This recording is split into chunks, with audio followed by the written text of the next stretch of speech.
వచ్చిండే తెలంగాణకు KA Paul లాంటోడు కావలసినంత మజా తీసుకొస్తాడు. హైడ్రాతో కాంగ్రెస్ తలగొక్కుంటుంది. ఇప్పుడు గుర్తుకొచ్చింది. రేవంత్కు దమ్ముంటే ఓవైసీ నిర్మాణాలు పడగొట్టాలి బండి సంజయ్.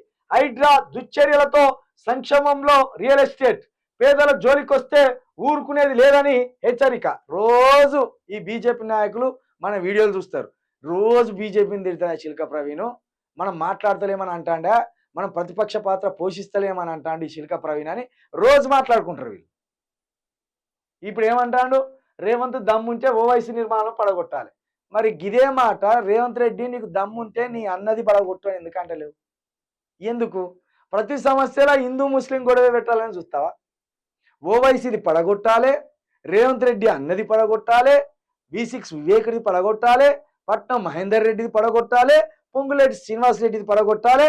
మీ బీజేపీ నాయకులు కూడా ఎవరన్నా బఫర్ జోన్లో కట్టుకొని FTL పరిధిలో కట్టుకుంటే వాళ్ళది కూడా కూలగొట్టాలి.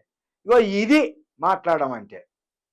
ఇక నువ్వు ఎప్పుడు చూడు ఓవైసీది పడగొట్టాలి. ఓవైసీది పడగొడితే మళ్ళీ పోయి ఇంట్లో పడినాం మనం. మరి రేవంత్ రెడ్డి అన్నది ఎవడు పడగొట్టాలి? V6 వివేక్ దేవుడు పడగొట్టాలి. బండి సంజయ్ గారు, మీరు ఒకవైపు మాట్లాడొద్దండి. మీరు కేంద్ర మంత్రి, మీరు కేంద్ర మంత్రి అండి. ఈ రాష్ట్రానికి పెద్ద దిక్కుకున్నారు ఇప్పుడు మీరు. ఇంకా మీకు మతాన్ని తలకెక్కించుకొని పైత్యం లెక్క ఎందుకైంది మీకు?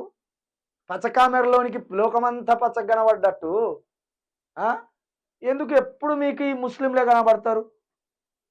అంటే హిందువులు ఎన్నైనా ఆక్రమించని అని మీ అర్థం. ఇప్పుడు రేవంత్ రెడ్డి అన్నగారు ఎంతైనా ఆక్రమించని, ఏ దోసుకుంటే దోసుకొని అని ఉన్నదా? పేదోళ్ళకి అందద్దా అది? గీదీన లెక్క. హైడ్రాతో కాంగ్రెస్ తలగొక్కుంటుందట. మంచిది.